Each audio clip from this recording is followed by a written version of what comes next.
ആ അപ്പോൾ നമ്മൾ ഇന്നില്ലേ പുഴയൊക്കെ പോവാണ്. അപ്പോൾ വരുമ്പോൾ നമ്മളൊരു ഫ്രൂട്ട്സ് വാങ്ങി, തണ്ണിമത്തനായിരുന്നു വാങ്ങിയത്.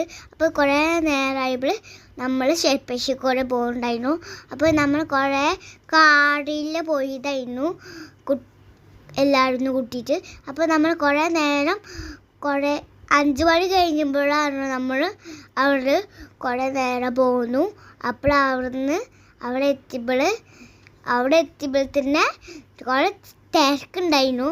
അപ്പോൾ നമ്മൾ അവിടുന്ന് കളിച്ച് ചെയ്തും എന്നിട്ട് മീൻ പിടിച്ച് ചെയ്തും അവിടെ സൂര്യനെ കണ്ടു. അപ്പോൾ ഒരു കുളിച്ച് കഴിഞ്ഞിട്ട് പോന്നിട്ട് നമ്മൾ പാട്ടുമ്പളം കഴിച്ചപ്പോൾ കാക്കുമാർ പറക്ക പൊട്ടിക്കുന്നുണ്ടായിരുന്നു. അപ്പോൾ നമ്മൾ കുറേ നേരം അത് കണ്ടു. അപ്പോൾ നമ്മൾ നാളത്തെ നമ്മൾ